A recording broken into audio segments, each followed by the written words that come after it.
Bienvenue à tous sur À la Madrid Actu. Nous sommes le mardi 20 janvier 2026 et nous sommes jour de match puisque ce soir, le Real Madrid affronte l'AS Monaco à 21h au stade Santiago Bernabéu pour le compte de la septième journée de phase de championnat de Ligue de Champions. Le Real Madrid qui est en ce moment septième au classement et qui est donc dans les 8 premiers pour être qualifié directement sans jouer un match de barrage pour se qualifier pour la phase suivante de la Ligue des Champions.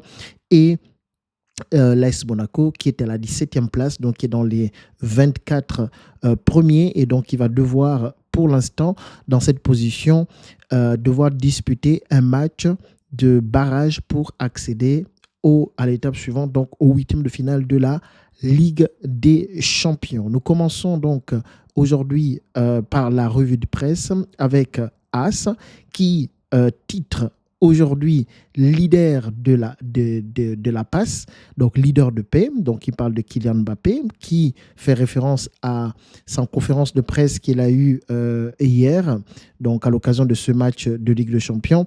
Et lorsqu'on a un peu l'habitude de Kylian Mbappé, on sait qu'il est très bon devant les médias, c'est un très bon communicant, il sait choisir ses mots, alors il a son discours, encore ses interventions ont été parfaites et il a cherché à ramener un peu, comme on dit, l'église au milieu du village par rapport au sifflet qui avait intervenu samedi contre l'Éventé, donc l'équipe qui avait été sifflée et certains joueurs avaient été pris à partie par le public de Santiago Bernabéu, notamment Vinicius Junior, Camavinga, Valverde et Jude Bellingham. Et donc, Kylian Mbappé exhortait simplement qu'il faudrait, en fait, pour les supporters, il n'est pas contre, que les supporters puissent siffler l'équipe parce que c'est leur seule façon de s'exprimer, de faire comprendre un peu aux joueurs et au club quel est leur ressenti par rapport à la situation actuelle du club, mais qu'ils souhaiteraient que les sifflets se fassent pour l'ensemble de l'équipe et non prendre des joueurs à partie, comme ça a été fait samedi, en sifflant spécifiquement ou plus fortement certains joueurs comme Jude Bellingham, Vinicius Junior, Camavinga ou encore Valverde. Alors, comme je disais ici, il a défendu aussi il a défendu Vinicius de façon assez particulière puisque la question lui a été posée et il disait que Vinicius est un être humain comme tout le monde et que c'est normal que ces choses puissent le toucher. Et donc, ce que nous devons faire, c'est plutôt l'encourager pour qu'il puisse se relever et aller de l'avant. Alors, le quotidien Marca, c'est la même chose. Le quotidien Marca aussi parle de cette conférence de presse de Kylian Mbappé qui lui donne une note de 10 sur 10. Donc, il dit que les sifflets, il les a entendus, qu'il comprend, que nous sommes tous coupables, qu'il n'y a pas un seul joueur qui est coupable, que ce sont des choses qui touchent Vinicius puisque c'est un être humain comme nous. Il dit que la décision a été prise du licenciement du coach, c'est une décision qui a été prise par le club et qu'il respecte cette décision et qu'il sait que Xabi Alonso est un très bon coach et qu'il lui souhaite le meilleur pour la suite. Ils se sont bien entendus pendant son passage au Real Madrid et que Vini ne doit pas se sentir tout seul et que l'équipe et tout le monde doivent se mettre ensemble pour aider Vinicius à se relever ou à ne pas trop subir ces sifflets, ne pas trop le prendre pour lui, mais que ça doit être quelque chose qui doit être pris en charge par toute l'équipe et que les supporters doivent siffler plutôt toute l'équipe et non siffler un joueur en particulier. Donc, voilà un peu l'intervention de Kylian Mbappé en résumé hier en conférence de presse pour le compte du match de Ligue des Champions contre l'AS Monaco. Au passage, notons quand même aussi que le Real va jouer en cette fin de semaine, donc le week-end prochain, contre Villarreal au stade La Ceramica, donc à l'extérieur. Alors, comme nous disions, aujourd'hui c'est jour de match, donc journée 7 de Ligue des Champions. Donc le Real qui va affronter ou va recevoir l'AS Monaco au Santiago Bernabéu.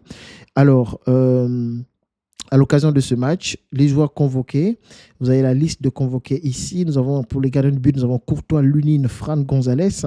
Pour les défenseurs, nous avons Carvajal, Alaba, Asensio, Fran Garcia, Heusen.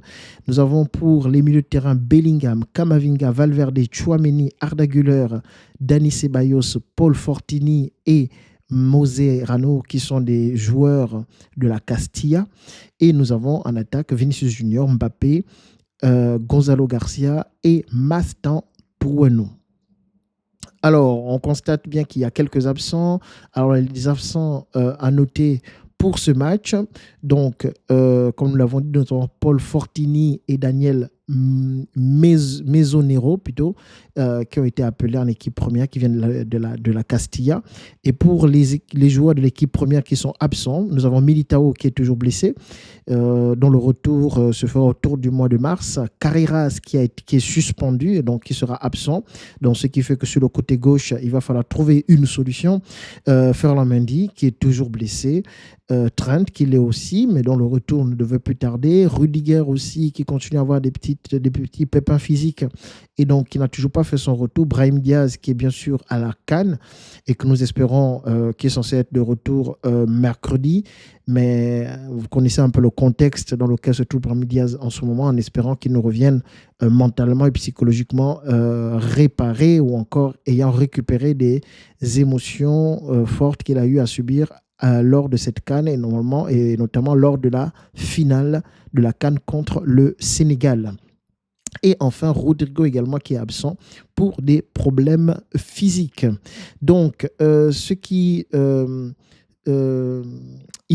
nous dit que par rapport au match qui a eu lieu le samedi contre Levante, Camavinga a été catastrophique. Il a été remplacé à la mi-temps par Arda Güler et l'entrée de Arda Güler à la mi-temps a véritablement bonifié le jeu du Real Madrid, en tout cas a amené une nouvelle dynamique, aussi parce que l'équipe tout entière, à mon avis aussi, a décidé de jouer différemment, donc de faire les choses différemment qu'en première mi-temps, mais en tout cas l'entrée d'Arda Güler a apporté beaucoup au jeu du Real Madrid en seconde mi-temps. Donc on nous dit ici que Arbeloa a l'intention de faire commencer le match de ce soir à Arda Güler en titulaire au milieu de terrain à la place de Camavinga et que Camavinga devrait aller sur le banc de touche. Camavinga, on y reviendra un peu plus tard sur ce joueur sur lequel il y a beaucoup d'attentes, mais le potentiel ou encore ce que ce joueur est capable de faire avec tout ce qu'il a comme talent est toujours attendu par le public du Santiago Bernabéu et tous les fans du Real Madrid. Alors, le quotidien AS nous propose le 11 suivant. Donc, en défense centrale, nous retrouverons Heusen et Asensio. En latéral droit, en l'absence de Trent, Carvajal de retour. Bon, moi je me dis, à moins que Carvajal soit à ses limites, mais peut-être qu'il tente Carvajal à droite. Mais en tout cas, ici, le journal AS nous propose Valverde. À gauche, Fran Garcia, puisqu'il n'y a pas d'autre solution. Fran Garcia à gauche. Tchouameni dans l'axe, comme milieu défensif. Nous avons Jude Bellingham et Arda Güler en relayeur.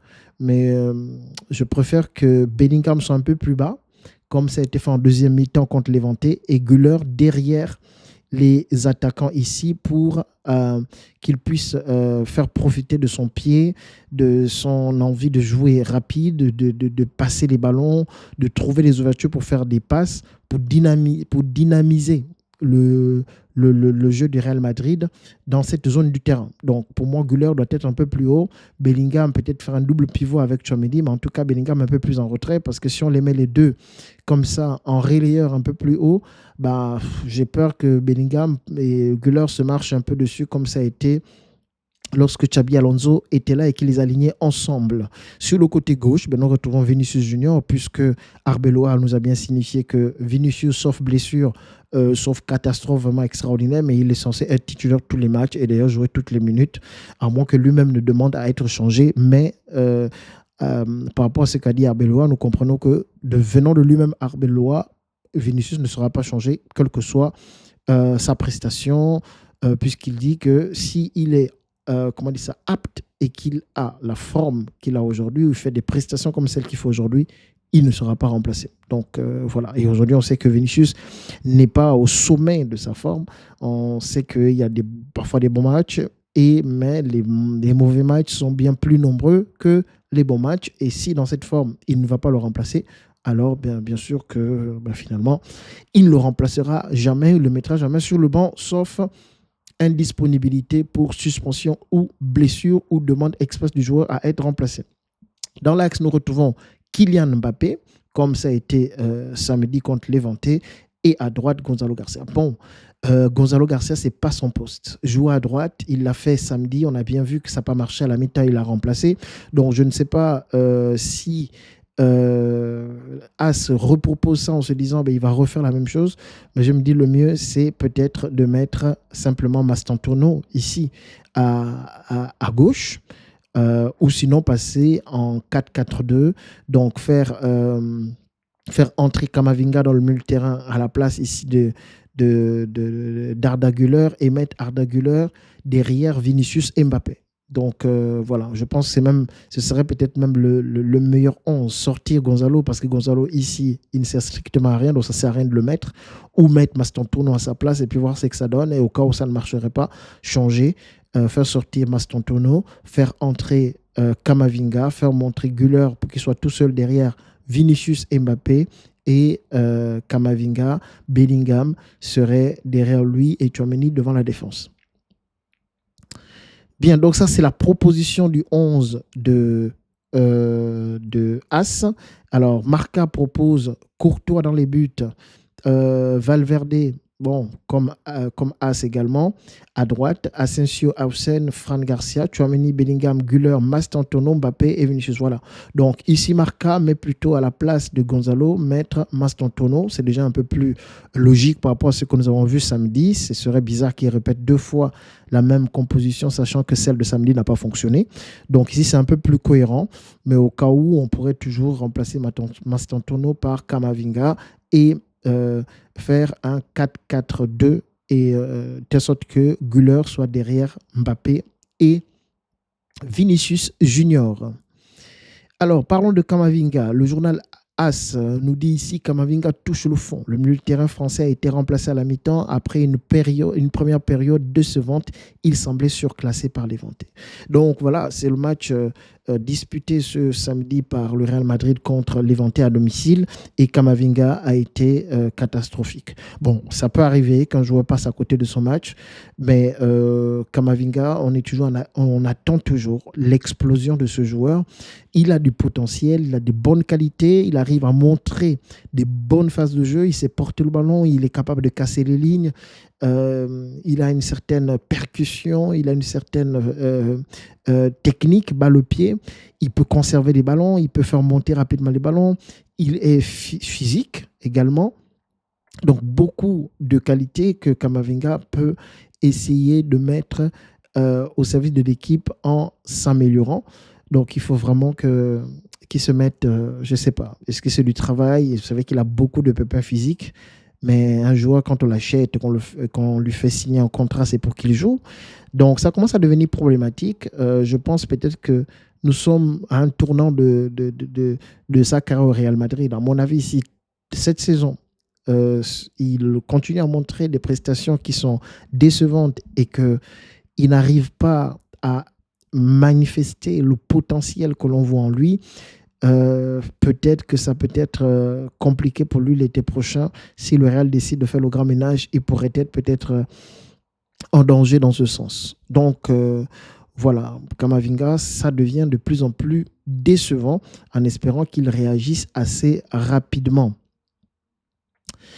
Alors, ce soir, nous avons 2 de nos joueurs qui pour eux, ce match est un match particulier parce que c'est leur club de formation, c'est là où ils ont commencé. Il s'agit d'Aurélien Tchouaméni et de Kylian Mbappé. Voilà, donc match particulier pour nos 2 joueurs ce soir. Alors, El Chiringuito nous parle du public du Santiago Bernabéu qui a hué l'équipe samedi contre Levante. On nous dit si le public hue à nouveau, il deviendra le plus grand ennemi de l'équipe. Oui, Je suis d'accord, il y a eu des sifflets samedi. Ce soir, nous sommes en match de Ligue des Champions. L'équipe a besoin d'être encouragée. C'est un match important pour que nous puissions finir dans les 8 premiers pour être qualifiés directement. Alors, il faut soutenir l'équipe. Le message a été envoyé, il faut soutenir l'équipe. Maintenant, au début, il faut les soutenir. Si l'attitude ne suit pas, et peut-être que là, il faut réagir, mais au départ, il faut soutenir l'équipe, il faut les encourager, afin qu'ils puissent faire une bonne prestation, parce qu'ils ont besoin de l'encouragement, ils ont besoin de se sentir comme étant leur stade, comme étant chez eux, poussés par leur public. Donc, je suis totalement d'accord avec ce qu'il dit ici. Il faudrait ce soir que le public puisse pousser l'équipe et non être à contresens et donc être un ennemi de l'équipe à domicile. C'est plutôt Monaco qui doit se sentir, comment dire ça, en position ou encore dans un stade qui lui est hostile et non les joueurs du Real Madrid. Dans le même cadre, El Chiringuito nous dit que José Ángel Sánchez, donc, qui est le second de Florentino Pérez au Real Madrid, a demandé à Bellingham d'assumer ses responsabilités. Oui, Jude Bellingham aussi, ses prestations actuelles sont très, très, très moyennes. C'est un joueur peut-être de talent. Bellingham est un joueur qui est capable de tout faire. Je pense que dans cet effectif du Real, c'est le milieu de terrain le plus complet. Il peut tout faire. Il peut faire du box. Il a les capacités pour garder le ballon, pour peut-être que ce qu'il faut qu'il travaille, c'est la capacité à dicter le jeu. Parce qu'il garde trop le ballon, il touche trop le ballon, il ne sait pas libérer rapidement les ballons. Or, un joueur qui doit être un playmaker, un joueur qui fait jouer l'équipe, est un joueur qui sait libérer rapidement les ballons. Donc, voilà, il a plein de potentiel. Et ce sont des joueurs qui sont tellement jeunes et je pense qu'ils ont besoin d'un cadre. Ils ne sont pas encore assez matures pour être mis en autonomie, encore qui jouent en gestion automatique. Mais bon, mais apparemment, ce sont des joueurs qui ne veulent pas être conseillés tactiquement, qui se disent qu'ils sont déjà pleinement accomplis.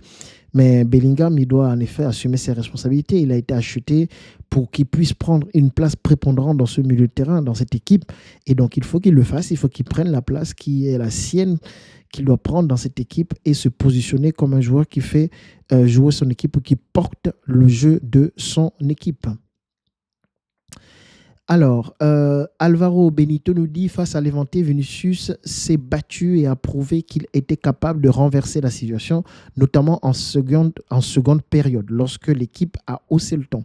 Vini est le seul joueur capable de changer le cours d'un match. Oui, lui, grâce à un football de qualité organisé et équilibré. Alors, Vinicius, lorsqu'il est à son meilleur niveau, très honnêtement, il n'y a pas beaucoup qui le regardent dans les yeux actuellement. C'est un joueur exceptionnel. Mais nous savons qu'en ce moment, il traverse une phase difficile. Je suis d'avis qu'il faut l'accompagner. Encore, qu'il faudrait que lui-même, le joueur, soit dans cette dynamique de se dire « je dois retrouver mon meilleur niveau ». Mais il est parmi les joueurs les plus déséquilibrants de la planète. Donc, il faut l'encourager. Il y a des choses qu'il a mal faites. Mais je pense que il faudrait que lui aussi puisse déjà mettre une certaine direction à sa carrière, qu'il puisse se repositionner, se relever de ce ballon d'or qui a été perdu, la signature de contrat ou du renouvellement de son contrat qui dure au Real Madrid. Il faut que lui aussi essaie un peu d'assainir ce qui se passe autour de lui, de mettre la clarté dans ses idées pour pouvoir travailler avec le club comme il se doit, afin de pouvoir aller de l'avant. Il faut, parce que Vinicius, c'est un très bon joueur, franchement, lorsqu'il est à son meilleur niveau. En ce moment, ce n'est pas le cas, mais quand on voit ce qu'il a été capable de faire, l'année où il a été capable de gagner, où il a failli gagner le ballon d'or, qu'il méritait d'ailleurs de gagner, c'est pas possible qu'il ait automatiquement perdu cette aura, automatiquement perdu cette capacité de faire les différences. Il y a quelque chose qui dysfonctionne et je pense qu'il faudrait, soit il le sait, mais peut-être qu'il n'arrive pas à s'en sortir, ou l'aider à trouver qu'est-ce qui ne va pas, ou est-ce qu'il faut appuyer pour que la machine soit relancée. Donc oui, il faut soutenir ce joueur, que le club, que le coach essaie de faire le nécessaire pour soutenir Vinicius, en fait, qu'il revienne à son meilleur niveau. Alors, tous les coachs de ces dernières années qui ont commencé en Ligue des Champions ont toujours gagné leur premier match. Donc, c'est le cas d'Ancelotti, de Benitez, de Zinedine Zidane et Julien Lopetegui et Xabi Alonso. Tous ces joueurs, tous ces coachs, lorsqu'ils ont joué leur premier match de Ligue des Champions, ont gagné. Et donc, on va voir si ce soir, ce sera le cas d'Arvalo Arbeloa qui va se présenter pour la première fois en Ligue des Champions avec son équipe ce soir au Santiago Bernabéu à 21h face à l'AS Monaco. Et nous attendons, et bien sûr que nous voulons que le Real Madrid gagne, se mette dans de bonnes conditions et peut-être que la deuxième partie de saison peut se vivre différemment. Les joueurs peuvent se rendre compte que tout est encore jouable et peut-être nous produire une deuxième partie de saison incroyable et qui pourrait être célébrée avec des titres en fin de période, en fin de saison. Ils n'en sont pas encore là, mais il ne faut pas s'intéresser de rêver, il faut se donner plutôt les moyens de le faire. Alors, nous parlons de Nico Paz. Nico Paz qui a affronté hier soir la Lazio de Rome avec son club de com dans le championnat italien. On nous dit Nico Paz a égalé ses statistiques la saison dernière, 14 buts, 14 passes décisives. Déjà, nous sommes à mi-saison, alors qu'il reste encore plusieurs mois de compétition. Aujourd'hui, il a inscrit un doublé à Rome face à la Lazio. Seul Lautaro Martinez compte plus de buts et de passes décisives, c'est-à-dire 15, que le joueur formé au Real Madrid en Serie A. Lautaro Martinez, c'est un attaquant, donc normal. Et lui, c'est un milieu de terrain. Et le niveau qu'il est en train d'atteindre à Com cette saison, waouh! Franchement, quel constant et quelle évolution. Bravo, Nico. Et vous savez qu'il est annoncé comme revenant au Real Madrid l'été prochain. Si certains joueurs au Real ne font pas attention, ne osent pas le niveau de jeu, j'entends ici Kamavinga, j'entends ici Jude Bellingham. Tout Jude Bellingham qu'il est, je sais, il a fait une saison extraordinaire lorsqu'il est arrivé et qu'il a été parmi ceux-là qui ont été nommés au Ballon d'Or. C'est vrai, mais attention, Nico Paz semble être un joueur qui est décisif, mais qui est aussi travailleur. Donc voilà. Donc attention, s'ils ne se mettent pas au niveau, peut-être que l'été prochain, ça va être difficile de se trouver une place au milieu de terrain dans cet effectif du Real Madrid. On nous dit également sur Nico Paz contre la Lazio ce soir, c'est 81 minutes jouées, 2 buts, plus grand nombre de dribbles, voilà, plus grand nombre de duels gagnés. Donc vous voyez, il est athlétique, il s'impose dans les duels. Donc, côté physique, ce n'est pas du Arda Güler. Hein. Donc, c'est plus fort que Arda Güler. Donc, ça peut se rapprocher pas mal de Jude Bellingham quand même. 3 tirs cadrés, 6 contributions défensives, 4 tacles, 3 récupérations, 100% des duels aériens gagnés. Donc, c'était un match plein, un match costaud de la part de Nico Paz avec comme à l'extérieur en plus, donc dans le stade de Lazio de Rome. Alors, Madrid, on nous informe ceci, que du côté du Real Madrid, la décision finale a été prise il y a des mois déjà, et Nico Paz retournera au Real Madrid en juin, d'après le journal AS. Alors, c'est une très bonne nouvelle quand on voit, et on l'a déjà dit tout à l'heure, ce qu'il fait à Com. Et quand on voit qu'il nous manque des milieux de terrain créatifs, des milieux de terrain qui sont capables d'être aussi impactants au milieu en ce moment, bon, on se dit, puisqu'il nous faut des milieux, pourquoi pas, Nico Paz, ça ne coûtera pas beaucoup d'argent puisqu'on a une clause pour le racheter cet été qui est inférieur même, je crois, qui n'atteint pas les 12 millions ou les 10 millions d'euros. Donc, c'est une très, très, très belle affaire. Un autre, concernant les transferts, justement, nous avons le jeune Victor Valdepeñas qui avait été convoqué déjà par Xabi Alonso lorsqu'il était encore là pour jouer la coupe du Roi contre Talavera, normalement. Oui. Et on le voit ici, Fabrizio Romano dit qu'il est surveillé quand même par Arsenal qui s'intéresse à lui. Bon, nous à gauche, on a quoi? On a à gauche, qu'est-ce qu'on a? On a Fran Garcia, on a Carreras. Mendy, bon, je pense qu'il ne faut plus compter sur Mendy. J'espère que le Real fera de son nécessaire pour le garder avec nous, ne pas le vendre, parce qu'on en a besoin. On a besoin de lui pour peut-être suppléer Carreras. Sauf si nous trouvons et nous achetons déjà quelqu'un qui sera capable de suppléer ou d'être mis en concurrence avec Arras sur le côté gauche. Sinon, je pense que vendre Fran Garcia et faire monter le jeune en équipe première, ce serait un bon mouvement pour l'été prochain. Donc voilà, nous avons fini aujourd'hui pour cette revue de presse. Donc ce soir, à partir de 21h, au stade Santiago Bernabéu, le Real retrouve l'AS Monaco pour le compte de la 7e journée de la Ligue des Champions. Donc victoire obligatoire, pas de sifflet au Santiago Bernabéu pour les joueurs.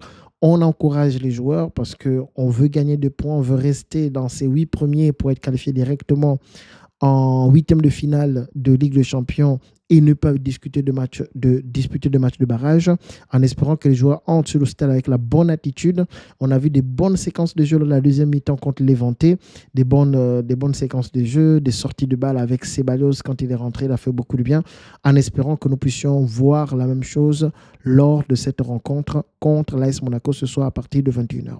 Je vous souhaite une bonne journée et n'hésitez pas à mettre des commentaires ou encore des remarques pour nous aider à nous améliorer, et également à liker, à vous abonner et à activer la cloche de notification. À la Madrid et Inadamas.